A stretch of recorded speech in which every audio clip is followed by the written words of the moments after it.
Keep yourself in the loop of everything football on the Golden State Media Concepts Football Podcast. The latest news on and off the field, be it college football, Big Ten, SEC, Big 12, Pac-12, ACC to the NFL. We've got you covered. Listen to the Golden State Media Concepts Football Podcast.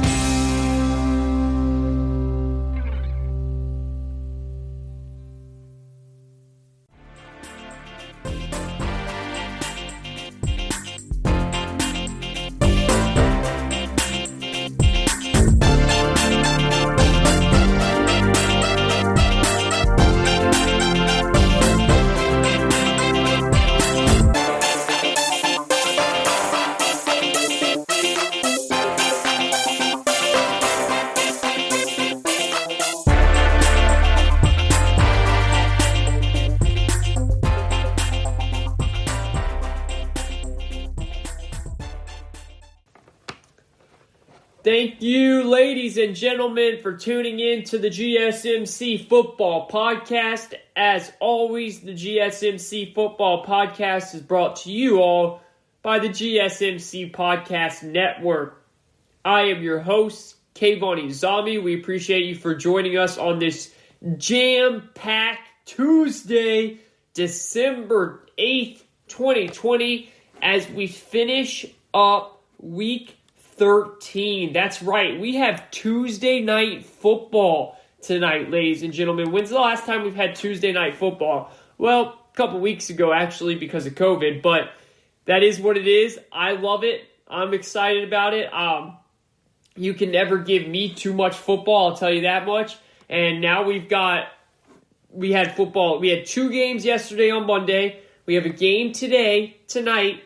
We've got a break tomorrow, no game on Wednesday, and then we're right back at on Thursday with a Super Bowl rematch of the New England Patriots, who are on a roll right now, looking like the team that I predicted them to be earlier in the season, taking on the Los Angeles Rams, who have now regained the lead in the NFC West after the Seattle Seahawks stumbled against the New York Giants. The New York Giants, who are hot, who are rolling, and who are looking like a team that you do not want to face in the playoffs, and a team that's going to be viable for years to come, because they made a decision that is going to change everything for this franchise, and that's going to be the big story of the day. That's going to be our opening segment of the GSMC Football Podcast, and then we're going to get into so much more going on. Real quick, though, we've got a lot to discuss on a jam-packed Tuesday. Ohio State, it is now announced that Michigan will not be able to play in their game on Saturday because of COVID-19 tests throughout the program, which means Ohio State will not be able to get to that 6th game that is required to play in the Big Ten championship game. What happens next? Can they find another program to play? Or will the Big Ten athletic directors and presidents walk back their word and decide to change up the rules? It's 2020. You're going to look bad. The optics are bad of doing that, but you have to do it. Because you have to get a team in the playoff, because we all know the money that comes from getting a team into the playoff. So they're going to do what they have to do to make sure that the Big Ten, Ohio State, can play in the Big Ten championship game and get a chance to win against Northwestern to then go to the college football playoff. I know there's a lot of rumors about them possibly playing Indiana this week because Purdue has positive tests, but now there's reports, not rumors, that Indiana also has positive tests going on. So I am going to give you guys a way where all of this can be fixed, a way where all of college football needs to start doing this more, not just in 2020, but moving forward. College football has become this, it's a great product. I love everything about college football, but there's too much by these big Power 5 conferences, of worrying about who to play, when to play that team. And it needs to be more open, more willing to play whoever. And if the Big Ten and Ohio State would be willing to do that, this problem could be fixed very simple, And I'm going to walk through that with you guys in just a little bit. As we head into Week 14, finish up Week 13, the playoff position for both conferences, AFC and NFC, are just as crazy and wild as they were last week. So we'll look at those. We'll give you guys an update on those, as the Minnesota Vikings, who started out 1-5, are now 6-6 and have officially put themselves in the 7th and final spot in the NFC playoffs right now. They are tied with Arizona at 6-6, but they have a stronger conference record, so they're in as we speak. Now, a lot of football still to play. Arizona has been on the decline these last couple of games. We'll see if they can turn things around against the New York Giants this week. The Cleveland Browns had a dominant performance against a very good Tennessee Titans team, a Tennessee Titans team that I think is super legit. And look, last podcast on Saturday, we spent a good segment and a half talking about how this is Baker's moment. You know, all year the Browns, they're 8-3. They've had the best season they've had in 10 plus years. And it just still felt like they're doing it in spite of Baker Mayfield, not because of Baker Mayfield. You know, they were doing it from great coaching by rookie head coach Kevin Stefanski, who came over from Minnesota, who is, I believe, in the running for Coach of the Year. I think he's done a fantastic job. There's a lot of coaches that have done a great job this year, but he is one of them. He's really implemented his offense, and it's worked on this team. Run the football with those two great backs that you have in Nick Chubb and Kareem Hunt, and don't let Baker ruin the game for you. Let him manage the game, make a big throw here and there when he can. That's it. So the question was always, well, when it comes to the time where they need Baker to make a big throw, where they need Baker to have a Baker, a quarterback game, a game where the run game just isn't working, it's a shootout, and to keep up with this opposing team, we're going to need Baker to throw darts. Well, that game finally came, and he stepped up. Baker Mayfield stepped up. Now, the question becomes, is this a one-time performance, or is this something he can start to do on a consistent basis? They've got a big challenge against the Baltimore Ravens on Monday night this week. This is a huge game for both teams. Baltimore, because they've slipped over the last couple of games, they're going to beat Dallas tonight. There's no doubt about that. They'll crush Dallas. Dallas is a train wreck. They'll beat Dallas. They'll go to 7-5. But because they've slipped the last couple of weeks, they're going to need to win out most likely. All right, they've got the tiebreaker over the Colts, but they've beaten Cleveland earlier in the season. Game 1, they just pummeled them, and they've really been beating up on Cleveland for a while. But Cleveland's a whole different team now, so I cannot wait to see how Baker continues to do what he did against Tennessee, and what Baltimore does coming out of really a fresh start for them now, because Lamar hasn't played the last game because of COVID. They've lost a lot of players because of the outbreak they had within their system. So tonight is a new start for them. They'll run over the Cowboys. It's going to be a run game because the Cowboys defense cannot stop anything. And they'll end up putting 35, 40 points on the Cowboys and move on. They'll be 7-5 as they take on Cleveland in Ohio, in Cleveland, Monday Night Football. And that's going to be a fantastic game to watch. That's going to have so many implications on the wild card factor in the AFC. All right, so jam-packed here, GSMC Football Podcast. I am your host, Kayvon Izami, jam-packed on a Tuesday as we finish up Week 13 and head into Week 14. Football is down the final stretch, college, NFL, and it's exciting news left and right. Yes, a lot of stuff going on with COVID, but we're trucking along, we're getting through it, and we're watching some great football on the field. So, this is where I want to start, all right? Because this is, I believe, one of the biggest stories going on in the NFL right now, and that is what is happening with the New York Giants, and honestly with the Washington football team as well, but in particular with the New York Giants. The New York Giants started their season 1-7. They started out the season 1-7. They started out 0-5. Then they got a win against the Washington football team, a win that actually might come down to them winning the NFC East. It's crazy when you play a game so early in the season, you don't realize the implications that it could have as you get further down the season. And what it was, 20-9. The Giants beat Washington 20-19. And if you guys remember that game, Washington scored with a couple of seconds left on the clock to make it 20-19. They could have kicked the field goal, the extra point, to tie up the game and send it to overtime. Instead, Ron Rivera decided to go for two and go for the win. The Giants D ended up stopping that 2-point conversion, and they held on to win 20-19. Who knows what would have happened if they kicked the extra point and win to overtime. So right now, New York and Washington are both sitting there at 5-7, but New York has beat Washington twice this season, so they have the head-to-head.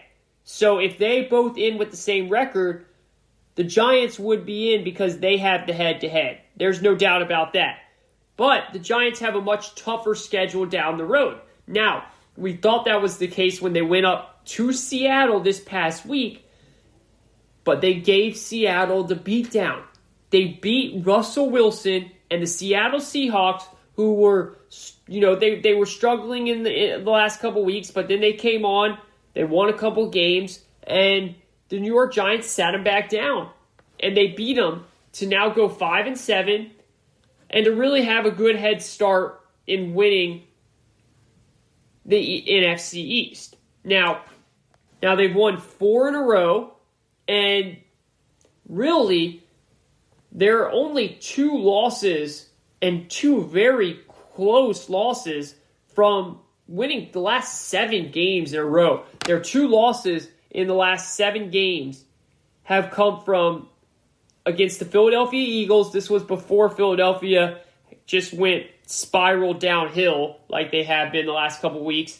And this was the game where the Giants were leading with about a minute left, and they had a 3rd down. Daniel Jones hits tight end Evan Ingram down the field right in the hands, and Evan Ingram dropped. If Evan Ingram catches that ball, they run out the clock, game over. The second loss was to the Tampa Bay Buccaneers on Monday Night Football, where they lost by 2 points, and the Giants scored a touchdown and went for 2 at the end of the game, didn't complete it. If they get that 2-point conversion, goes into overtime, who knows what happens. So the Giants really the last 8-9 weeks have just been playing tremendous football.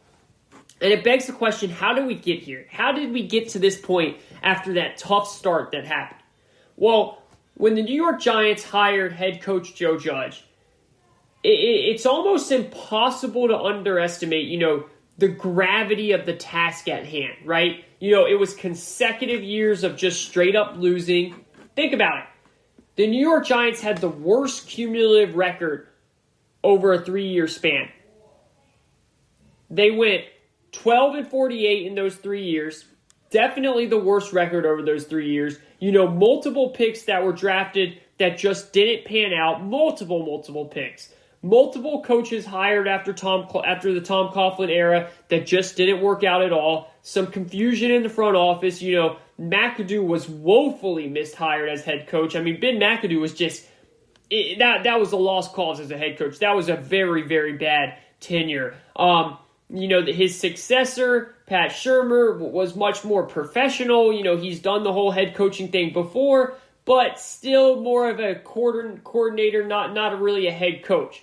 And that was Shurmur's second time being hired as a head coach where it just didn't pan out. Again, smart football guy, good coordinator, definitely better than what happened in the McAdoo era, but still just not a good hire. Didn't work out. But now, you see the New York Giants, and I'll tell you what, the Giants are on the up and up. And they're coming fast, and they're coming in a big way, it feels like.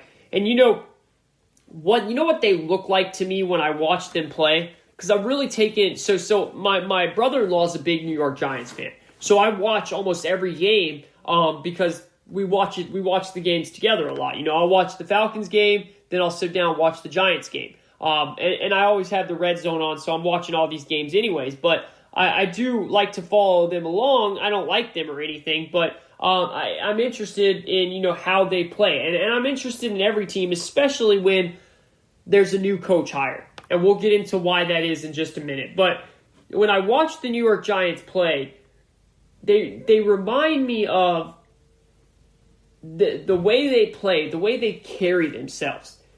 They're so old school. They remind me of an old school football team. They're physical, hard tackling team. They do not quit. They have this old school toughness to them. And let's not forget, the old school way is how the Giants have always won in the past. That's what they've done when they've won. They've had this formula. They had this formula under Tom Coughlin for years, that tough, play elite defense, which they do now. The number one scoring offense in football was the Seattle Seahawks. Big play after big play, and they held them to 12 points on the road in Seattle. So amazing defense, right? They're playing, and more importantly, and this is what I really love, and goes more to their old school feel, they're running the football. And they're running the football very well, too. And it's not like, let me do this fancy, stutter draw play. No. It's, I'm going to take my left guard, and I'm going to pull him across the center, and I'm going to have him smash a defensive lineman and let my running back follow the hole. It's hard-nosed running the football. And Wayne Gallman has been great filling in for the injured Saquon Barkley, who tore his ACL early in the season. It was game 2 to be exact against Chicago. They've used the little Alfred Morris against Seattle, who had 2 touchdowns. A little throwback to Alfred Morris, who, by the way, has just a wild stat about Alfred Morris, which is so fitting, it feels like. He is the only player to have scored a touchdown for 3 teams in one division. So he has scored a touchdown for the Cowboys, Washington football team, and now the New York Giants. That is a wild stat right there. The point is, the Giants are doing it the old Giants way. Yeah, and look, some people might say, yeah, but they're not scoring 30 points a game. It does not matter. All right, they will eventually get there. You have to take baby steps here. But right now, they're beating teams like Seattle with a backup quarterback in Colt McCoy. Okay, this isn't just any backup quarterback. Colt McCoy has been around the league for a long time, and he is not a very good quarterback. But they're beating Seattle with him in Seattle. So how did we get here with the Giants? Because it's much bigger picture than the team just turning it on the last couple of weeks. It's much bigger than that. First of all, you have to give Dave Gettleman credit.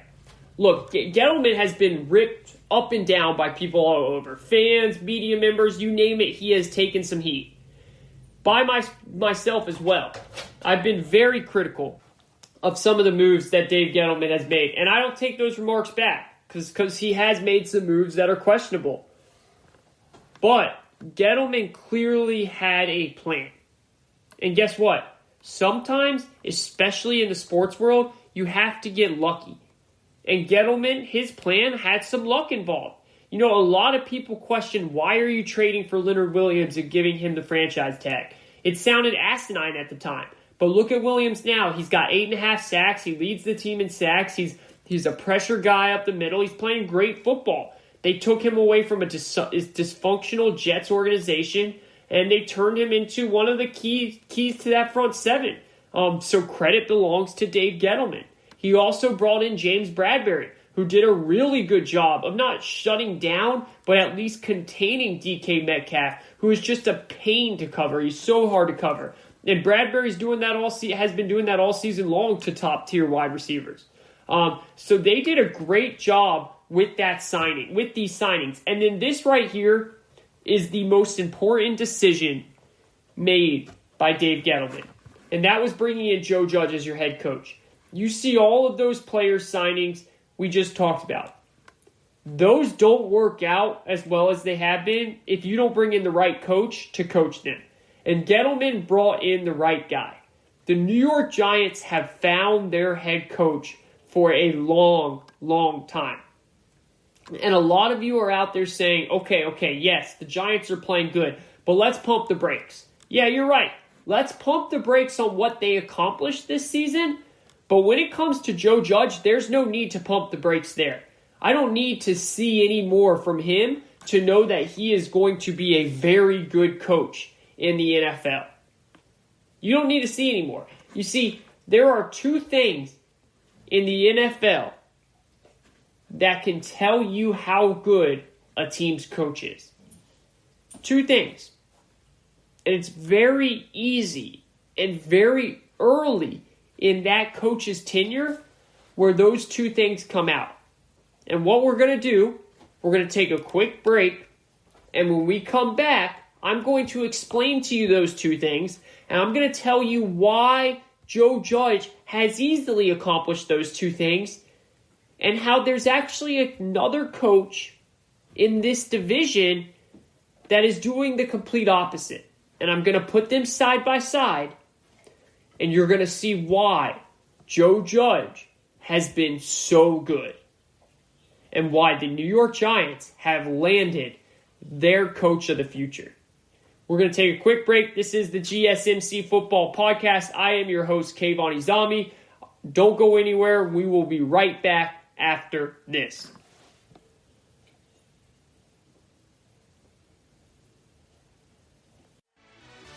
Are you looking for help for your fantasy football team? Check out the GSMC Fantasy Football Podcast. Get today's best advice on who to start, who to sit, even who you should draft. From sleeper picks to red-hot lineups, they got it all covered for you. That's GSMCpodcast.com/fantasy-football-podcast. We'll cover traditional leagues, dynasty, PPR, even IDP leagues. When you need fantasy help, there's just one show to hit up. Don't forget to like them on Facebook and follow them on Twitter. Visit GSMCpodcast.com for more info.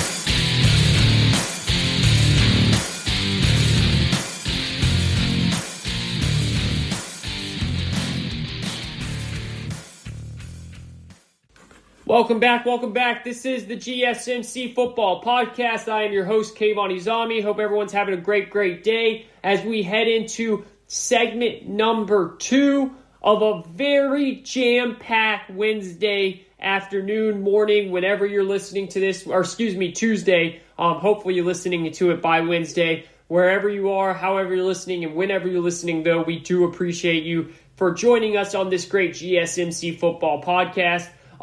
Ratings have been up, subscriptions have been up. We appreciate that. Definitely always, though, if you have not yet, go to wherever you listen to the Apple, Spotify, YouTube, hit that subscribe button, hit the bell button. It will let you know every time a new show is out. And you can be able to listen to it right away, as a lot of you guys do, and we appreciate that. Leave reviews as well. Those are always handy and great for us. So we got a jam-packed Tuesday. We're just talking about the Giants right now. Joe Judge, Dave Gettleman, the plan has worked out. The plan is starting to become a real picture now of what it was. And Joe Judge is the real deal. The reason Joe Judge is the real deal is I'm going to get into in just 1 second. And then remember, we've got a lot more to talk about. Ohio State is now on the verge of possibly not getting to play in the college football playoff or the Big Ten championship game because of the rules the Big Ten made. Will the rules come back and change that? The Detroit Lions have fired their head coach. This is kind of old news, but there's a lot of rumors of who that next head coach is going to be.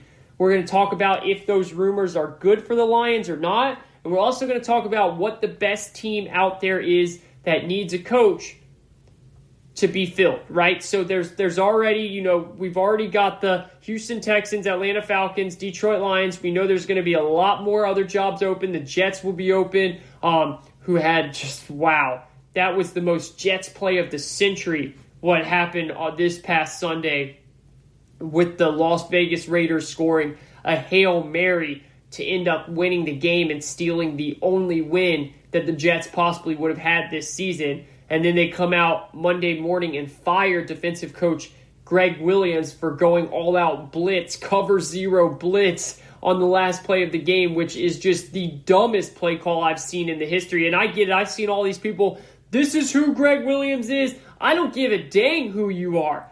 I don't care if you blitz your all game. When it comes to the last play of the game and the Raiders, they can't get a field goal, they have to get a touchdown to win, and they're all the way at midfield, you do not do an all-out blitz, especially when the Raiders have one of the fastest guys in the league on their team.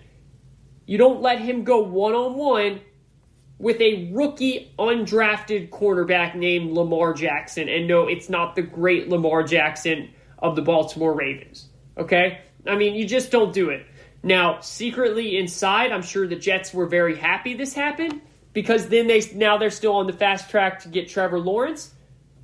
But they had to have fired Greg Williams today because it just looks so bad. It just looks so bad. So we all know that Adam Gase will be gone as well. That head coaching job will be open. We all believe Doug Marrone of the Jacksonville Jaguars will be gone. That head coaching job will be open. And Anthony Lynn of the Los Angeles Chargers, who is just making a case every single week to get fired, getting blown out by the Patriots, a team that is starting to look like the team that I predicted them to be, but still, they don't have enough talent to be beating teams 45-0. I mean, the Patriots, yes, they have the best coach of all time, but they do not have the team or the talent to be beating people that bad. So that was a really bad mark on Anthony Lynn. So we're going to dive in now that we're starting to get a little bit more of a clearer picture of where these teams stand and what coaching positions will be available. We're going to dive into what are the best jobs available and what coaches deserve to fill those positions. And speaking of coaches, Joe Judge has been a tremendous coach. And I told you guys before break, that there's two things in the NFL that can tell you how good a team's coach is. And two things early. I'm not talking about a coach that's in their, third or fourth year. I'm talking about a rookie head coach. Or not even a rookie head coach, but a coach that's with their new team in that year one, in that first year. There's two things that can tell you how that coach is doing, right? And those two things to me, so first of all, it's how does your head coach handle early adversity in their first year? And even more importantly, how does your team react to that adversity early in the year?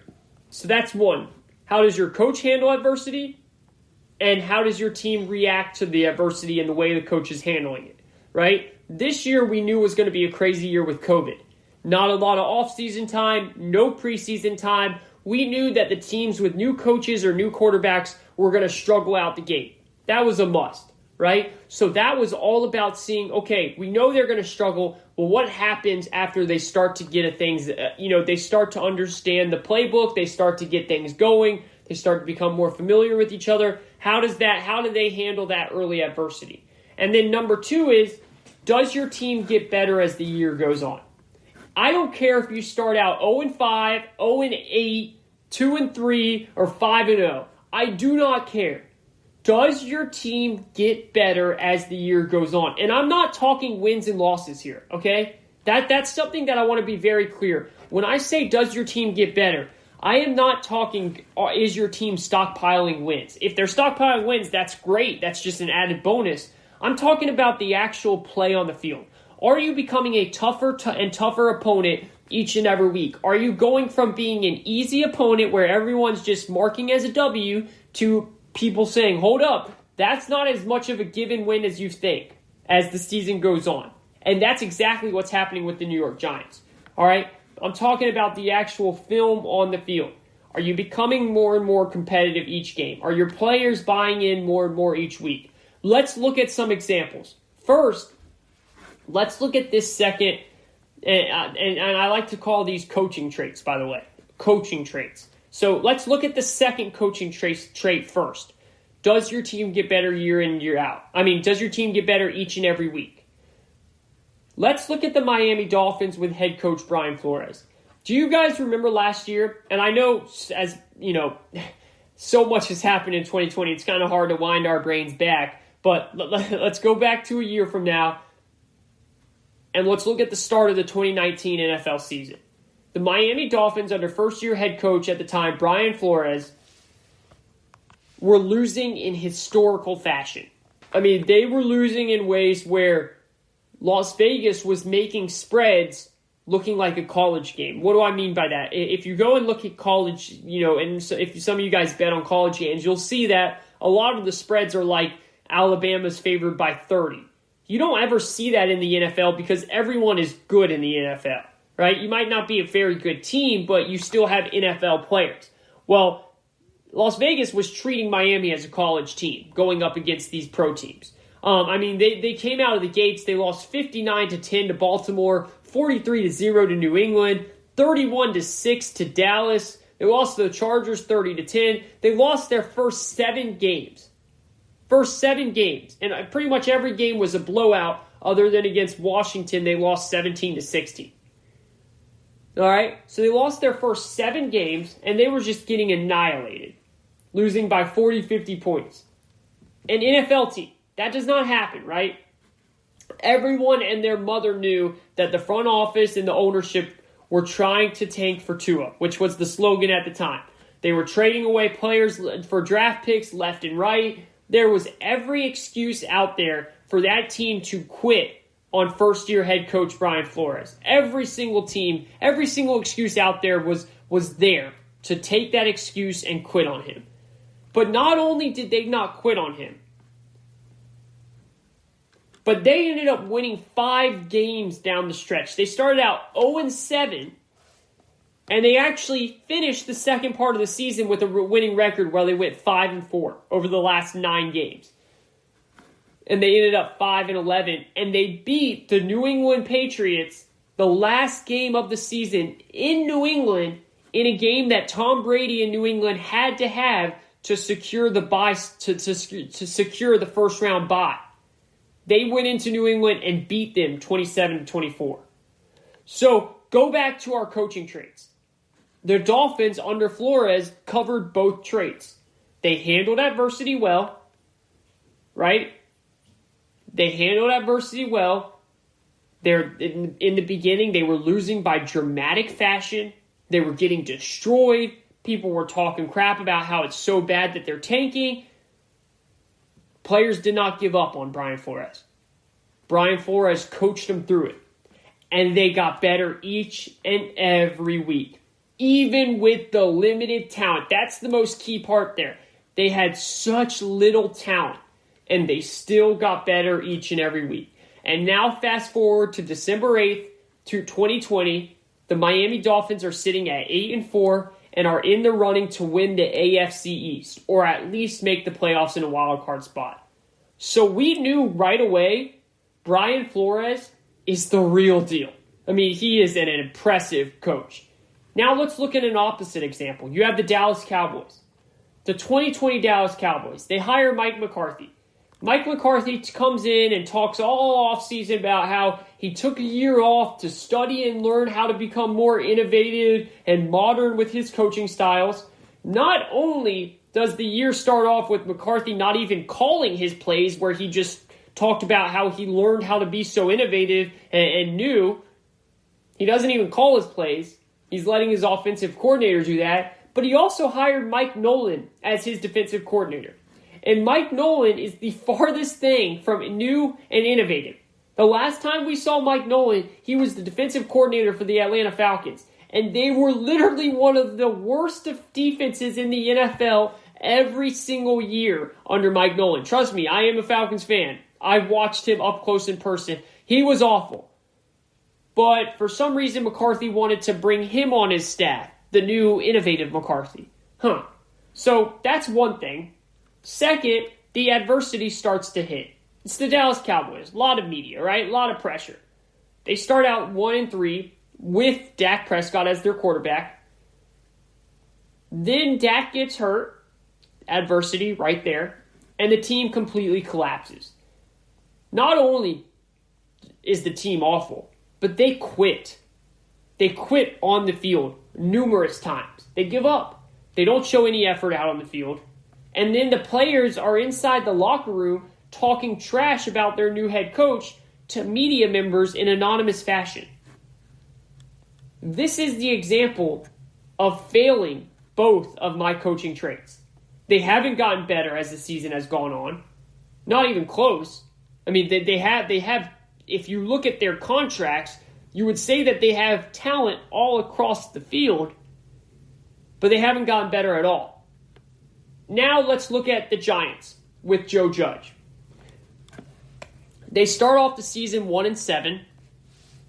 Their young franchise QB is turning the ball over left and right. Their defense is getting burned game by game. The head coach and the offensive line coach have a falling out. I mean, there was every chance for this season to blow up in flames. But Joe Judge doesn't allow it to happen. Since starting 1-7, they won 4 games in a row.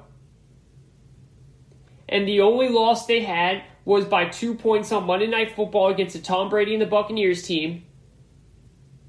And third down drop by Evan Ingram against the Eagles.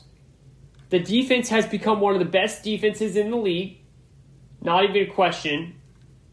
And the offense is sticking true to their strengths. They're being balanced. They're playing balanced football. And you can just tell, you can just feel Joe Judge's no-nonsense mentality and the idea that was, it was going to be a little bit of a struggle because the Giant team was so used to mediocrity. 3 wins, 5 wins, 4 wins the last 3 years. Plus with the COVID season, no offseason, no preseason, it was going to take time. But now it's rolling. Now he has the team bought in and playing real well. And you know what's interesting? If we look back to earlier in the season, there was signs all over that Joe Judge was going to be the right guy. There really was, if you look at it. He was diving on the field during practice, getting muddy with his players, doing drills with his players, diving on puddles, all that stuff. Remember that? He was making his coaches run laps at practice like the players. Remember, we were all like, what is this guy doing? Who is this guy? All just to discipline. All show little things like that. They really matter in an NFL organization. And it just shows that they were heading in the right direction all along. It just needed to click. And now it's finally starting to click. It's finally starting to show itself. And it's impressive, man. It really is. And you got to give them credit because the Giants had patience. And they stuck to their plan. And organizations in this day of the NFL, they're always trying to hit the shortcut button. That easy button that Staples has. They're always trying to bring it in the organization and hit it like their organization is some type of quick fix. Something as complicated as an NFL organization, it's not. That's just not possible always. Now, you can get lucky, and luck is very involved in these type of decisions. But hiring the right head coach is the first / biggest move that can get your team back on the right track. And Joe Judge is for sure the right hire. You can't say that about Mike McCarthy. We don't know that about Doug Peterson. But there's another team in the NFC East that is showing that they made the right hire as well, and that's the Washington football team who just came off beating the undefeated Pittsburgh Steelers, giving Pittsburgh their first win. What has happened with Ron Rivera and that Washington football team? adversity all offseason, changing the name, the name that they've had for so long. They change it. They don't get a new name. They're called the Washington Football Team. It's a laughingstock. They have Dwayne Haskins, who is just, I don't even know if he's on the team anymore. Then Kyle Allen comes in. He breaks his leg. So they have to bring in a guy who almost had his leg cut off a couple years ago in Alex Smith. And all they've done is now go 5-7 and are tied to win the division with the New York Giants. They have gotten better. The defense has gotten better each week. The offense is getting better. The players are buying in. The adversity was there to lose the team, but it never happened. These are good coaches, guys. These are very good coaches. These examples that I'm talking about, it's very good hire. And I'm telling you, yes, the players matter. I did a couple of shows ago, I did a whole segment about how if you don't have the players, it really doesn't mean anything. But getting the coach down first is the most important part. Because you have to have a coach that at least knows how to put the players together. And most importantly, at least knows how to deal with adversity. If you don't have a coach that can deal with adversity, and he starts to have his players turn on you, once 1 little, 2 little, 3 little things go bad, you're in trouble. And the New York Giants, those players had every single reason to turn on Joe Judge. They started out terrible. He was coaching them hard, like he's someone that has, credibility, someone that has won in this league yet. He's never coached before. He's been a special teams coach all of his life with the Patriots. These are grown men. They easily could have said, "Who are you coaching us this hard as a 1-7 football team?" But that no nonsense, it worked. The players believed in him. They bought in. And now it's paying off. Now they go into Seattle and they beat a Seattle Seahawks team. Now they're sitting there at 5-7 as they head down the stretch. Now they still have a very tough schedule. They might not make the playoffs. Washington has a much easier schedule. But it's not about the wins and losses right now. For a young team like that, it's just about getting better. It's just about getting better because, again, the players matter. And the Giants do not have enough talent to win big right now. So right now, they're in the stages of getting the coach right and getting the system right. They've got those two right. Now it's about building the players. Now they'll start to bring in the players, hit on draft picks, hit on free agency, and you'll start to build a real winning football team as you go. And that's what the New York Giants are doing, and it is very, very impressive. This is the GSMC Football Podcast. I am your host, Kayvon Izami. We are going to take a quick break, and when we come back, it is time to dive into much more NFL. Speaking of the NFC East, the Philadelphia Eagles are unraveling left and right, and they have now decided to bench Carson Wentz and go with Jalen Hurts. I am going to tell you why I am very happy that they are making this decision, but it is such a stupid decision. But I like it, and I'm glad it's happening. But it's very dumb.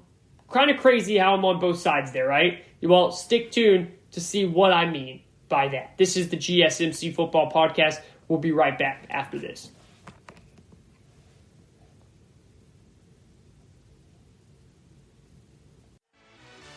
Check out the show that's built on the MMA. From the UFC to extreme cage fighting, they got the fights covered. Check out the GSMC MMA podcast. Get the latest news on past or upcoming fights. Join us as we talk to and about some of the biggest names in the MMA, past, present, and future. When it's the fight game, there's just one show to check out. GSMCpodcast.com/MMA-podcast. Don't forget to like them on Facebook and follow them on Twitter. Visit GSMCpodcast.com for more info.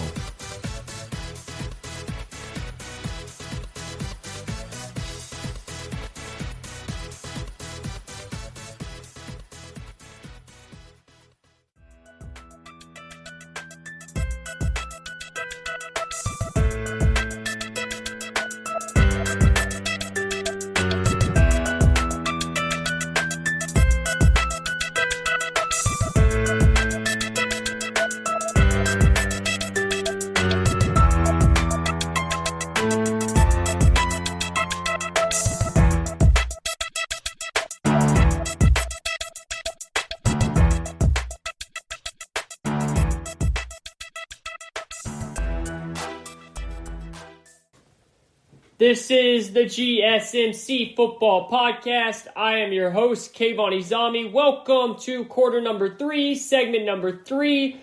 What a jam-packed Tuesday we have going on here. I mean, so much going on in the sports world. It is so nice to now be at a point where we've got football every day of the week, pretty much. You know, I mean, a couple months ago, we were just scratching and clawing for any type of sports line we could get because the sports stopped. And, you know, I kept saying, like, I am so appreciative of sports. You know, I became more, I also realized how crazy I am of how dependent I am on sports during this pandemic, because when the game stopped for a little while, I realized, you know, I'm bored out of my mind. Like, I live on sports. Like, I look forward to getting off work and saying, oh, I've got this NBA game to watch, or I've got this NFL game or this hockey game to watch tonight. So it's awesome. I am not complaining about having these crazy, Tuesday, Wednesday, Thursday, Friday night games. And this week we now have a Monday. We had two Mondays. We have a Tuesday right now, and then we have a day off tomorrow, and then we're back at it Thursday for the Super Bowl rematch of the New England Patriots versus the Los Angeles Rams. And these are two very interesting teams. Two teams that are built different, playing great defense, and a little shaky on offense at times, right? But the New England Patriots, what they did to the Los Angeles Chargers, and I know the Chargers have not been a good team, but Justin Herbert's just been throwing all over every single team he's played. And I told a lot of people this last week when we're talking about fantasy, I was like, one of the best defenses you could play this week is the New England Patriots, because Bill Belichick is a mastermind going against rookie quarterbacks. He just is. He's so good at it.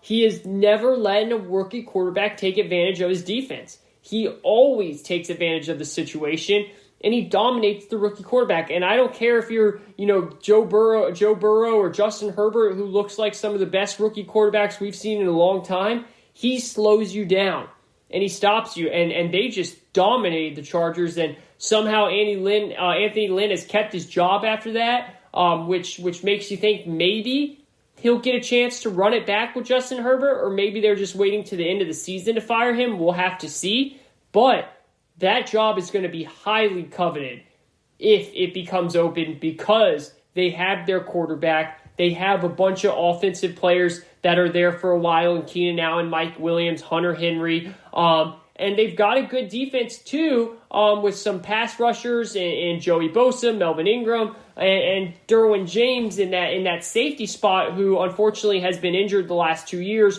Hopefully he can have a speedy recovery and come back and be healthy next year, which really changes things up for their defense. So they're in a very interesting spot. That team is going to be really, really interesting to see what happens in the offseason, where they go with the draft, and then, of course, what they do at the quarterback position, at the head coaching position, because they have that quarterback position locked up. But that New England team, guys, that was this team that we've seen the last couple of weeks. That's the team that I predicted we were going to see all season. When I said I still think the New England Patriots will win the AFC East earlier in the year, it's because I thought that's what we were going to get. I thought we were going to get a team that's diminished with talent. They do not have much talent there, but they have a hungry Cam Newton, and they have 8-9 players opted out on defense. It's the most players that opted out on a team throughout the entire league. But I thought Bill Belichick's game plan and Josh McDaniels using Cam Newton the right way, I thought, okay, we could still see a very dangerous football team. And now we're starting to see that team. And who knows if we would have saw this team a lot earlier had they not have had the COVID incident that really I think it just hurt them in terms of their chemistry. It kind of got them off track, because they were playing very well before COVID. They went head-to-head with the Seattle team. They destroyed the Raiders. They almost beat the Chiefs with a backup quarterback. But then when Cam got COVID, and by the time he was able to come back, they were just all out of sync. And now you can see after a couple of games they're back into sync. And, the Ravens, they beat the Ravens at home. They go and beat the Chargers. They're one fumble away at the last second, almost, at the 10-yard line to beating the Bills. So it's still going to take a lot for them to be able to sneak in the playoffs. They're going to have to win out, and it's definitely possible. They have the Rams Thursday night in that Super Bowl rematch. If they can beat the Rams, and that's in LA, by the way, the Patriots just stayed on the West Coast this week because they played the Chargers in LA last week. So they're familiar with the field already because the Chargers and the Rams split a field. If they can beat the Rams, after that they get the Dolphins, which who do the Dolphins have? Yes, they're playing great football. Yes, they've got a good team, but they have a rookie quarterback. That's something that would really worry me if I'm a Dolphins fan.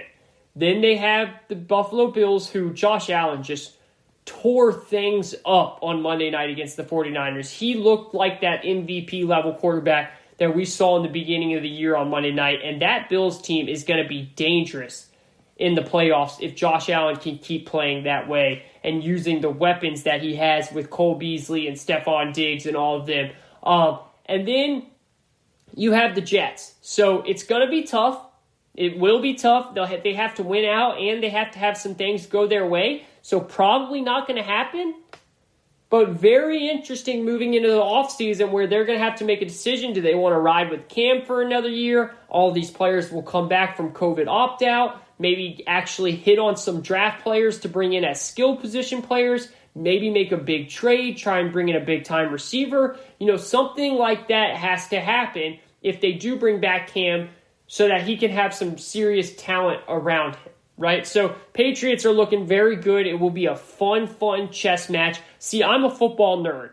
I love the ins and outs, the X's and O's, and the coaching matchup of an NFL game. And if you want to watch a coaching matchup, tune in on Thursday night, because this is the ultimate coaching matchup.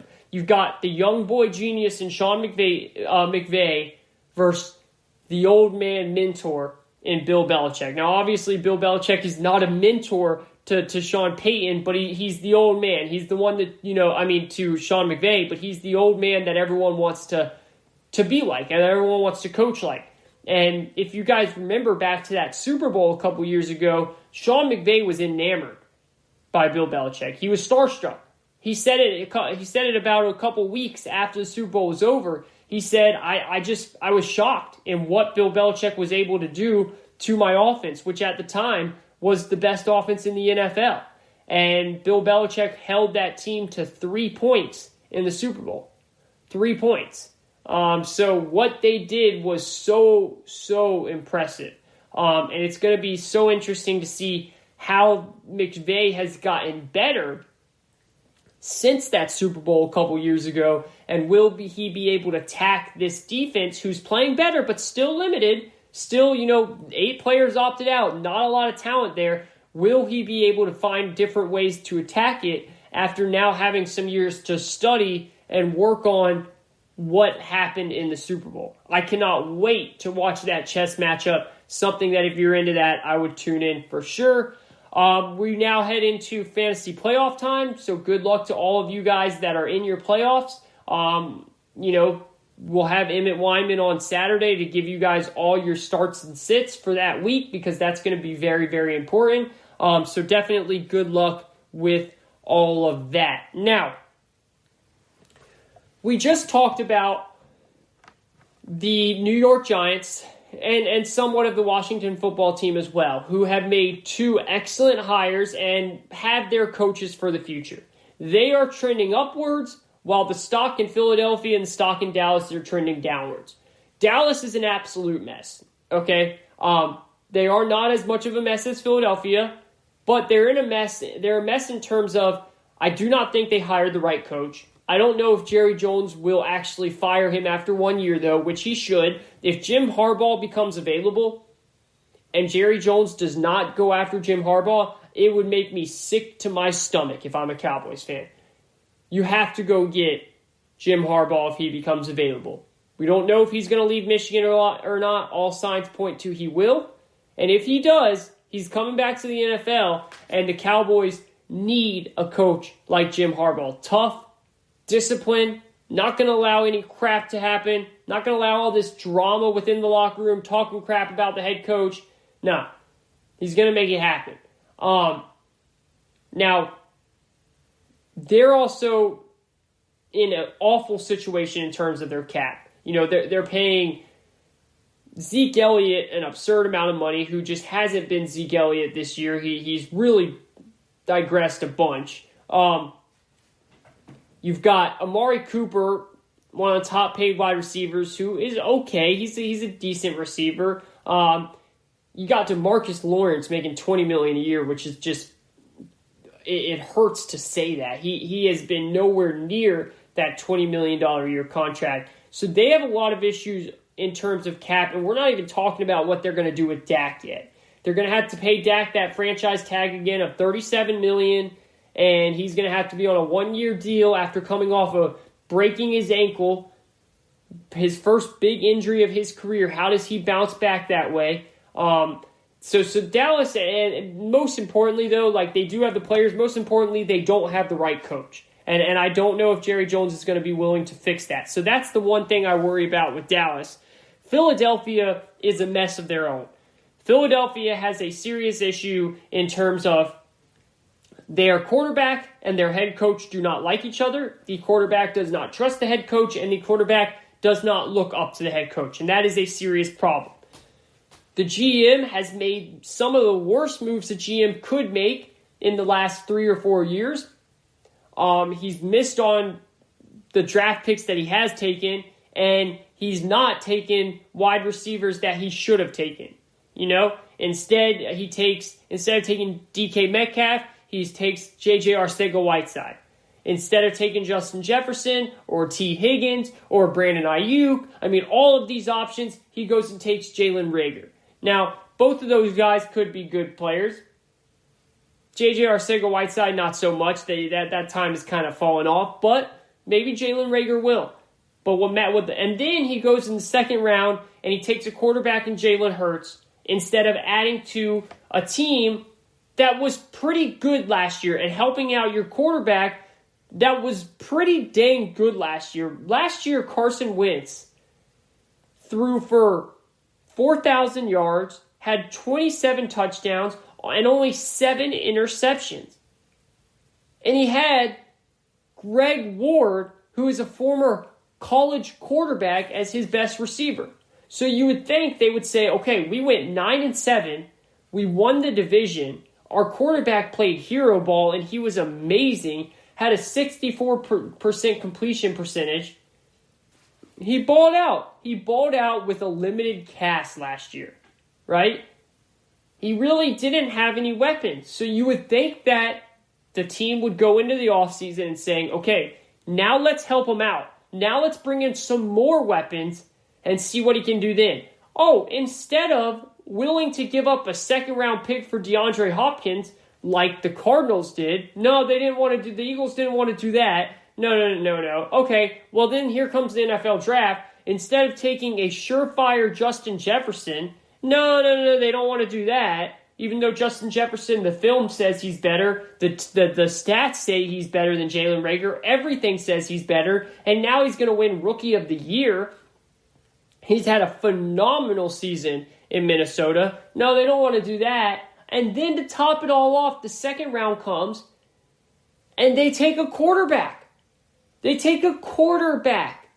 So not only does your quarterback lead you to the playoffs, lead you to a 9-7 team, beat your arch rival Dallas Cowboys in a play-in game week 16 to make sure they make the playoffs too, goes one-on-one versus Dak, outduels him and that Cowboys team, and gets you into the playoffs, and you reward him by drafting a quarterback in the second round? What do you think that does to your QB psyche? Now look, Wentz has been awful. He's been awful. He has been downright terrible, okay? He's missing throws. He's all in his head. He's holding onto the ball too long. But he has 0 protections. He's been sacked 50 times. 50 times, ladies and gentlemen. That is by far the most in the league. 50 times through 11 games. 50 times. He has no time to throw. It's made him antsy in the pocket, and he has nobody to throw the ball to. And most importantly, his head coach, Doug Peterson, is not helping him out. Ladies and gentlemen, Doug Peterson has run the ball with Miles Sanders. Miles Sanders, remind you, is a very good running back. He's one of the top running backs in the NFL. He's good at pass catching. He's good at running through the tackles. He can do it all. Running outside the tackles. Doug Peterson has run the ball 10 total times combined in the last 2 games. 10 total times combined. When your quarterback is getting sacked 50 times, what's the best thing you can do? Get the ball out of his hands as soon as possible. What's the way to do that? Handing the ball off. Making the defense, question what you're going to do. Making it not so obvious that they can just rush and put pressure on Wentz when they need to.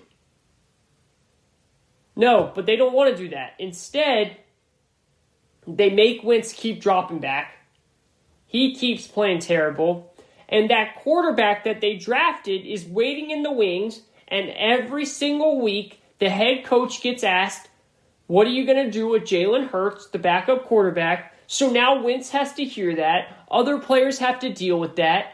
And they're sitting there saying, what in the heck is going on? You could have drafted someone to help Wentz after a fantastic year he had last year. But no, you don't want to do that. You want to bring someone in there so he has to look over his shoulder. Don't you think he's tired of doing that enough, how he has to walk in and look at a statue of Nick Foles every single day? This situation is a mess, and I am not saying that Carson Wentz does not deserve blame. Carson Wentz for sure deserves blame because he's playing bad, but he's taking accountability for it. He says that he knows he's playing bad. He understands that he's playing bad. And the best thing for Carson Wentz is to get out of Philadelphia if that's possible. Now, I know the money's going to make that really hard. But the Philadelphia Eagles should bite the bullet and they should let go of him. Because what they have now done, I love it. I'm glad that they bench Wentz. I don't want to see Wentz out there anymore. You're going to kill the guy out there. You're destroying his confidence, and you're actually letting him get hit 50 times. He cannot survive those hits. So now what you do is you bring in your backup quarterback, Jalen Hurts, and you don't let Wentz play the rest of the season, right? I love it because I don't want to see Wentz out there anymore.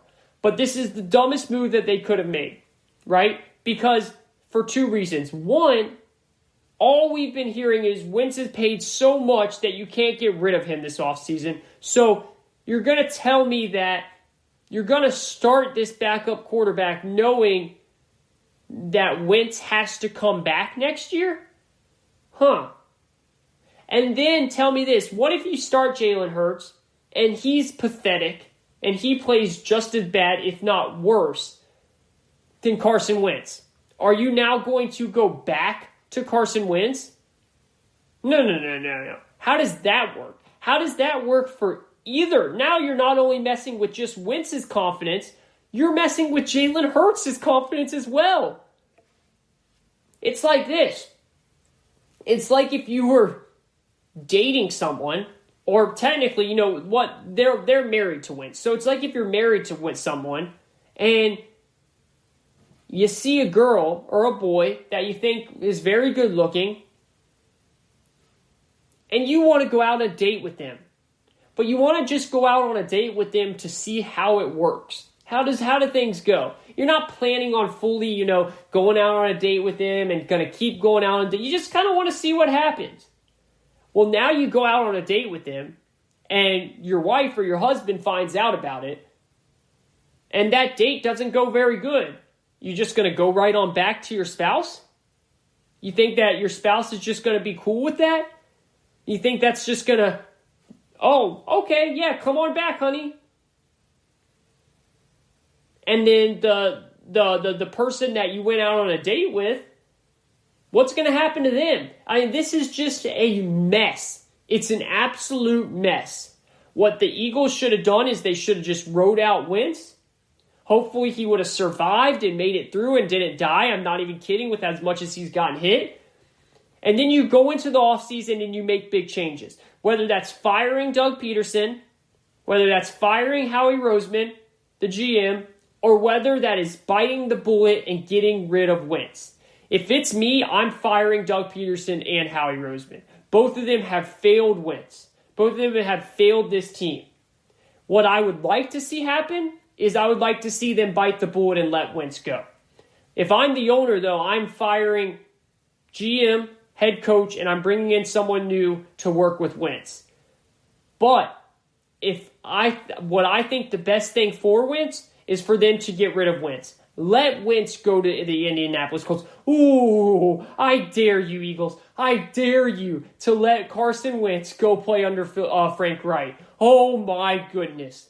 You guys want to see MVP Carson Wentz come back out? Let him go play under Frank Reich, who he played for when he was at that MVP caliber level in 2017. Let him go play for Frank Reich. Let him go play for Kyle Shanahan with the 49ers. Oh my goodness, wait and see what happens then. I hope the Eagles have the audacity to swallow the bullet, swallow that big contract, and get rid of Wentz this offseason. Because I guarantee you, Wentz is going to look like a stud somewhere else.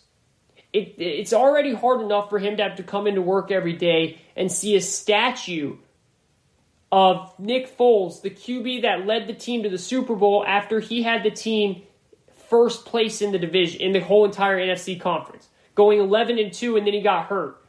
And Nick Foles came in and had 2 good games against the Vikings and Patriots, a lucky win against the Falcons that even got them to that Vikings game. They never should have got there. And next thing you know, they won the Super Bowl. Now Wentz has to deal with that for his entire career. My opinion is the best thing for Wentz is to get him out of Dodge. Get him out of Philly. Let him have a restart somewhere else. And I really hope that happens for him, because we just don't see quarterbacks go from good to bad. We see them go from bad to good, or we see them go from bad to bad, or bad to worse. Good to bad, unless it's because of an injury or age, that doesn't really happen in the NFL. It really doesn't. This is the GSMC Football Podcast. I am your host, Kayvon Izami. We are going to take a quick break, and when we come back, it will be quarter number 4 on a Tuesday. Still a jam-packed day. We're going to try and squeeze as much stuff as we can in this next segment. We're going to talk Steelers, undefeated season, no more. What does this mean for Pittsburgh? Is this actually a blessing in disguise? And then we're going to talk some college football, Ohio State, what's going to happen to Ohio State, and the chances of playing in the college football playoff moving forward. Don't touch that dial. We'll be right back after this.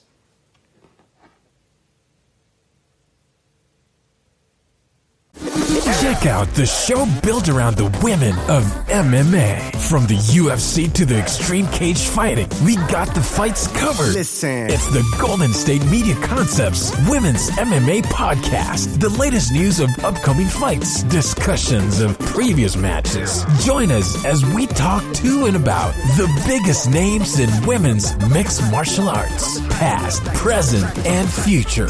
When it's the women's fight game, you know where to listen to. The Golden State Media Concepts Women's MMA Podcast.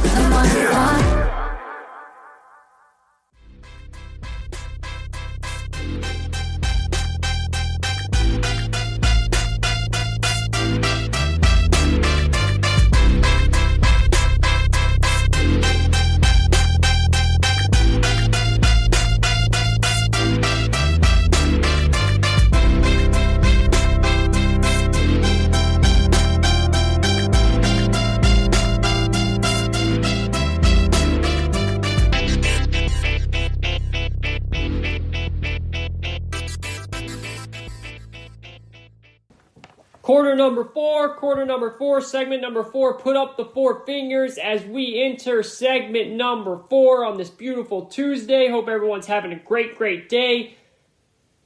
the Tuesday Night Football. We've got the Baltimore Ravens at home taking on the Dallas Cowboys. This is the first time we've seen Lamar Jackson back in action since he had COVID. He didn't get to play, remember, against that Steelers game last Wednesday. Wednesday at like 3 o'clock in the afternoon. That was wild. So fun to watch. Got me distracted from work, of course. That's the one thing about these afternoon weekday games, but I'm here for it. I love it. I am here for it. And we've got a lot of great games going into Week 14 here. Nice Super Bowl rematch, New England versus Los Angeles. And we have some really key games that will affect the wild card position and the playoff position as well. I mean, we've got a very, very, very important game with the Baltimore Ravens at the Cleveland Browns Monday Night Football on ESPN. I cannot wait to watch that one. We've got the Pittsburgh Steelers at the Buffalo Bills. Sunday Night Football on NBC. That one is going to be terrific. The Steelers coming off their first loss of the season. Undefeated season, no more. The 1972 Dolphins players can celebrate once again as they are the only team to have an undefeated season.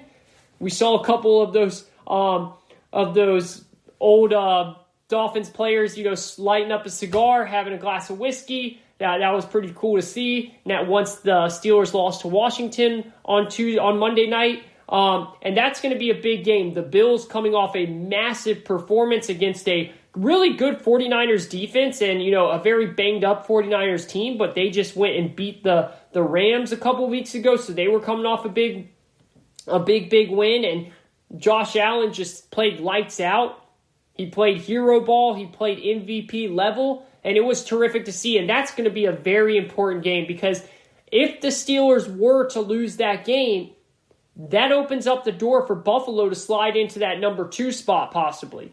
So that is a huge game in terms of playoff implication. Also, if they were to lose that game, that opens up the door for Kansas City to move into that 1 spot. And remember, this year, the number 1 seed is even more important and more crucial than ever before. Why is that? Because now that each conference, has 7 playoff positions, there's only 1 first-round bye.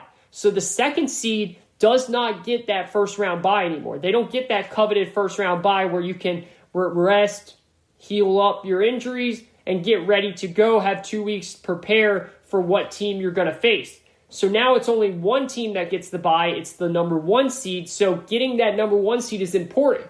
And while Pittsburgh was sitting there at 11-0, the Chiefs only lost 1 game. So they really had 0 margin for error. And now that they've lost, the Chiefs are right on their butt if they lose again. But speaking of the Chiefs, this is actually, to me, my most excited game of the weekend. And this does have implications on the playoffs because Miami, yes, they're 8-4, but they're still fighting for a spot. They can't slip up. All of these teams, especially in the AFC, they have little margin for error because there's so many teams, there's so many good teams sitting there at 8-4 or 7-5 or even 6-6 with the Patriots. So you really don't have times to slip up. Plus, Miami is still in the running to win the AFC East. And they lost to Buffalo earlier in the season, but they get Buffalo again in a couple of weeks. And if they can beat Buffalo, tie that head-to-head, the season split will be 1-1, they have a chance to move in to winning the AFC East and getting a home game for their first playoff game. But the reason why I am so intrigued into that game is this. Patrick Mahomes is unstoppable, right? He really looks like he is completely unstoppable with the way that Andy Reid is dialed up, the plays that him and Eric Bieniemy are calling, the weapons they have in Tyreek Hill and Travis Kelce and Sammy Watkins and Mecole Hardman and Demarcus Robinson. You can just go on and on and on. Clyde Edwards-Helaire, Le'Veon Bell, they're stacked, right? We really haven't seen anyone give them trouble. Yes, Sunday night against the Broncos played great. They held Mahomes in check somewhat, but he still threw for over 300 yards, and they still won the game pretty easily. The score fell a lot closer, but the game really wasn't that close. But the one time that we have seen Patrick Mahomes kind of, I don't want to say be stopped, because he wasn't stopped, but he definitely was dealing with a very tough defense, a defense that was confusing him, a defense that actually held him in check. Now, they went on to win the game in the second half, and that was against the New England Patriots. Remember, it was 7-6 at halftime when Kansas City took on the Patriots, about a month or so ago. And that was when the Patriots had Brian Hoyer and Jared Stidham as their quarterback, because Cam was had COVID, so he was on the COVID IR at the time. But that New England defense was able to hold Mahomes in check. And we've seen New England do this before. Remember a couple of years ago in the AFC Championship game, New England held Kansas City to 0 points in the first half. 0 touchdowns, I mean. They held them to 0 touchdowns. Then in the second half, Mahomes came out, they made some fixes, and they were able to put up some points, but they ended up losing the game. But the one defense, the one team that we have seen actually give Mahomes some issues is Bill Belichick and the Patriots. Well, who is the Miami Dolphins head coach? It's Brian Flores. Where does Brian Flores come from? He comes from Bill Belichick in New England, where he was under Bill Belichick in New England for many, many, many years. He understands that. He understands that Bill Belichick has been the only defense that has somewhat kept Patrick Mahomes and that offense in check. You best believe he is watching that film all this week of that Patriots-Kansas City game. And he is going to come up with a game plan that he believes can stop Mahomes to an extent. You don't ever stop Mahomes, but can you limit him? And I am so intrigued to see if he's able to. Now, the issue is Miami Dolphins offense worries me. Yes, Tua looked a lot better last week, but he still has a lot of issues he has to work out. He's not comfortable fully throwing the ball yet. He's a little jittery in the pocket. He's got a cannon for arm. He's very accurate, but he's not fully there yet. He still has some time. He still needs some time. So I don't know if we're going to get much of an offensive performance by Miami, which will be the issue in winning the game. But I think we're going to have a low-scoring game here, and that's low-scoring relative to what we usually see the Chiefs. Usually it's the over/under for a Chiefs-Miami game, for a Chiefs game, period, is in the high 50s, high 50s. Vegas has set the over/under for this game at 49. So that tells us that Vegas even believes this could be a low-scoring game. And Miami has a very good defense. And they have a coach that has been able to somewhat limit Mahomes in the past. I am so intrigued to see how he does that again. Is he able to do that again? Does he have the pieces with Miami to do that again? And then if so, can Miami's offense take advantage of it? That is one of the games. That is my most exciting game for me of the weekend. I can't wait for that game. And we'll break that game down more on more on Saturday for that show. But moving forward, you have a lot of big-time games. And now you have the Steelers, all right? The Pittsburgh Steelers have now finally lost. You remember, it felt like it was coming, right? The game before, they played a Baltimore team that was just banged up left and right. Half their squad had COVID. The other half was injured. They were playing a Robert Griffin III quarterback, who then got hurt, and Trace McSorley, the second-year player out of Penn State, had to come in, and they barely beat them. They were barely able to score on the Ravens, and they really just they dropped the ball. They haven't been able to run the ball well, and it just felt like it was coming. It was a long time coming. Well, now it finally happens. At home, Monday afternoon, 5 o'clock, Washington football team comes in and they beat them. And now Washington is no slouch. Yes, their record's 5-7, but they've been playing a lot better over the years. Over the week, a lot better. Their defense is really starting to round out to the defense we thought it was. Chase Young is playing great. Montez Sweat is playing great. And the offense under Alex Smith was starting to play a lot better too. Now, unfortunately, their rookie running back, who's been a stud, Antonio Gibson, got hurt. So he will be out moving forward. But they still have their stud receiver in Terry McLaurin. And we'll see what happens from here. You know, their tight end, Logan Thomas, has come on as of late. So Washington is a good team. And Steelers got up 14-0, and they allowed a team in Washington, who is a good team but does not have a dynamic offense at all, come back and end up winning that game. Why did they allow that to happen? Well, it's very simple.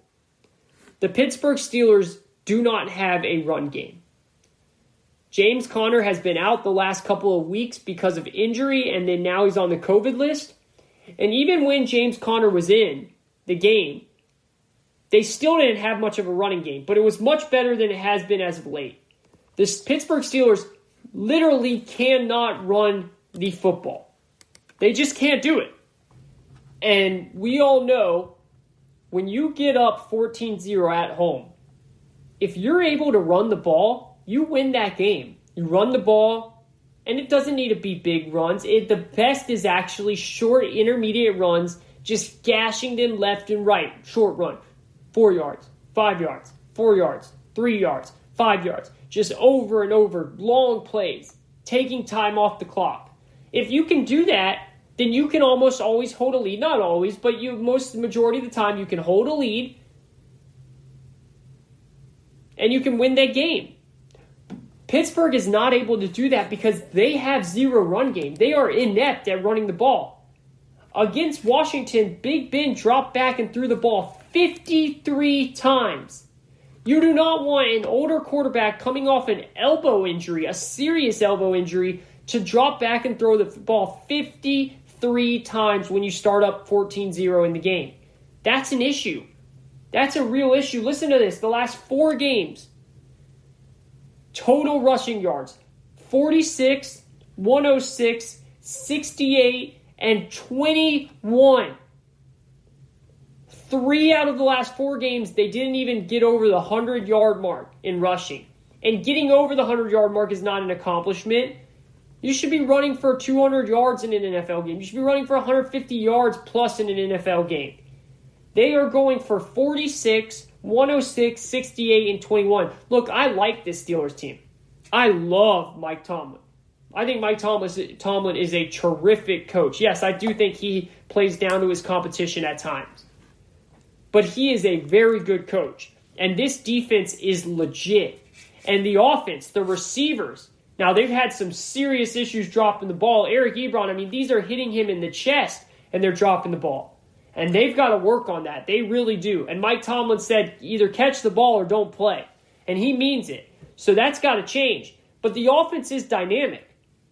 They're the only team in the league to have 4 receivers over 400 yards and 4 touchdowns. Chase Claypool, Deontay Johnson, Juju Smith-Schuster, and Eric Ebron, who's a tight end, but we're talking about, as a receiving stat. So the offense is there, the defense is there, but the running game is not. And I don't care how good and how complete your roster is. If you can't run the ball, especially in December and January, you're just not going to win. So that eventually came back and it bit them in the butt. It bit them in the butt because they haven't been able to run the ball out. They haven't been able to take time off the clock, hold on to leads, expand leads by running the ball. You have to be able to do that. And that's why the Ravens, who have slipped lately, I still think are a very dangerous team. Because when it's all said and done, they can run the ball up your throat for 250 yards a game if they really want to. And that's something the Steelers have not been able to do. Now, will they make it an emphasis moving forward? Because I'm telling you what, maybe you can get through this year, and I don't know how much longer Big Ben wants to play. And I know the ultimate goal is winning the Super Bowl. It doesn't matter about going undefeated. And I actually think them losing this game helps them. It gets the monkey off their back. When you're 11-0, you get to week 13, 14 in the NFL season, and you're still undefeated, those whispers start hearing, oh, is this legit? can they be the next team to go undefeated? Can they do what only the 1972 Dolphins have been able to do? You get to the 8-0, 9-0, 10-0, 11-0. Oh, man. Let's start looking at the schedule. Where can we put W's? Can we count a W here, W here, W here? The next thing you know, you lose to a team like Washington where we all had a W placed, right? That's an issue. And it gets with you, it wears on you. It's mentally tough. Now that they've lost, they can kind of sit back and say, it's over. We're not going undefeated. Yeah, it would have been cool, but the ultimate goal is still there, and that's winning that Lombardi trophy. That's the ultimate goal. Now they can just focus on that. But if they're going to want to achieve that goal, Pittsburgh's got to be able to find the ball. Be able to run the ball. And maybe James Conner coming back will help them with that. He's clearly a much better runner than Benny Snell and McFarland and those guys. But even when James Conner was out there, they still were never running the ball that great. It was better than what they've had been doing the past couple games, but it's still nowhere near where it was, where it should be, is what should I say. So that is an issue. That is the only thing that worries me. Again, I still think that they are set up best to compete with the Kansas City Chiefs because, as I've said many times, the way to beat the Chiefs is have a defense that can make plays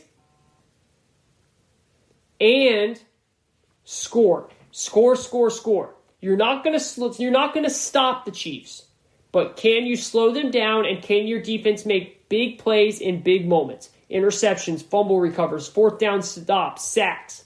The Steelers' defense can do that for sure. And then can you take advantage of it by then going and scoring? And the Steelers' offense can do that as well. But what you also need to do is you need to be able to take Mahomes off the field.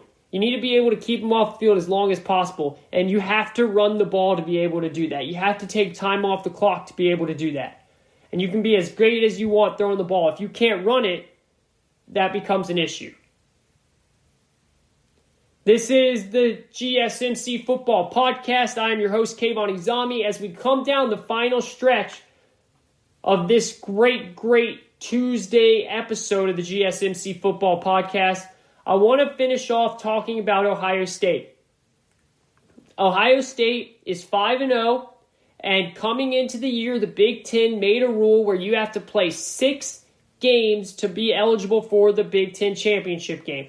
I have no clue why they picked 6. I have no clue why they even made that rule. It is so stupid, and it's going to come back and bite them in the butt now. Because now they're not able to play that 6th game against who?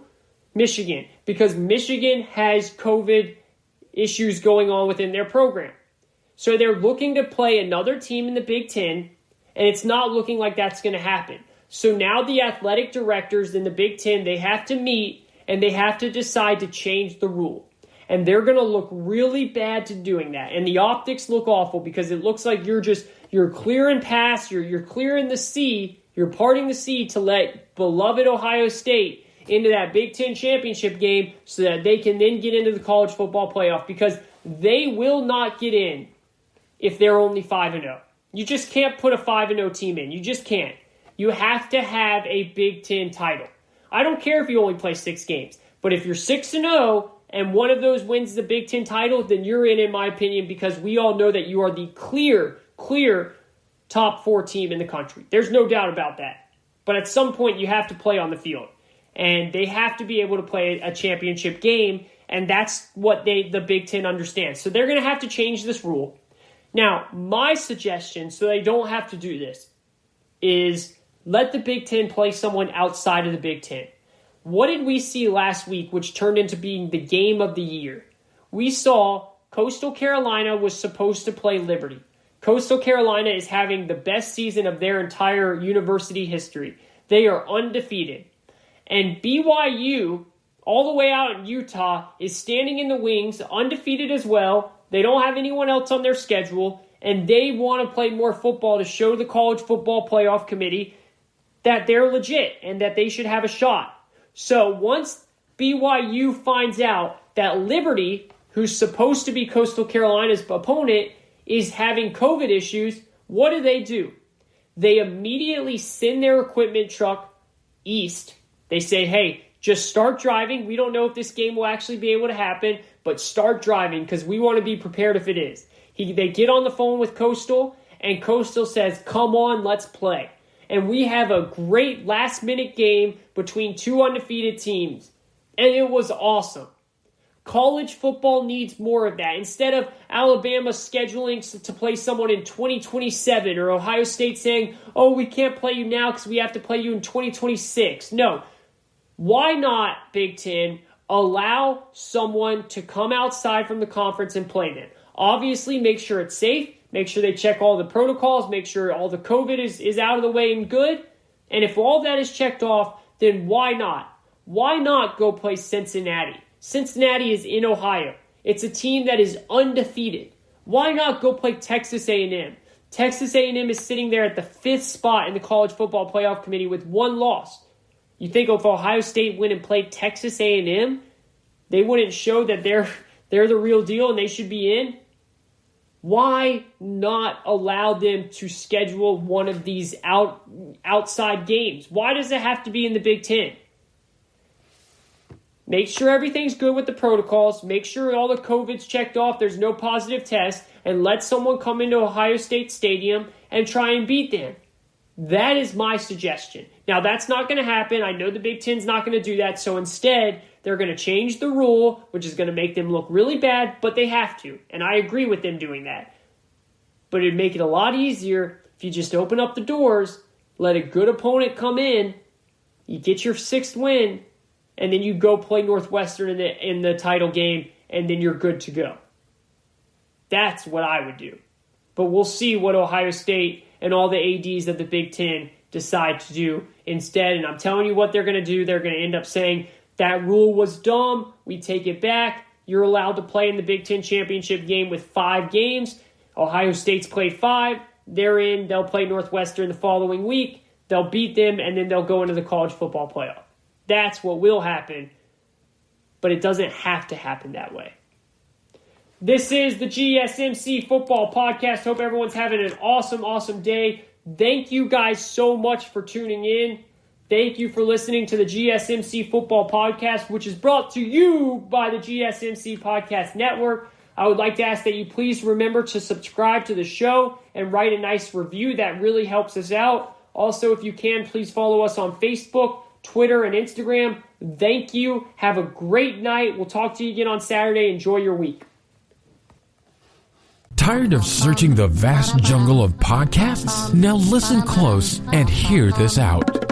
There's a podcast network that covers just about everything that you've been searching. Hey! The Golden State Media Concepts Podcast Network is here.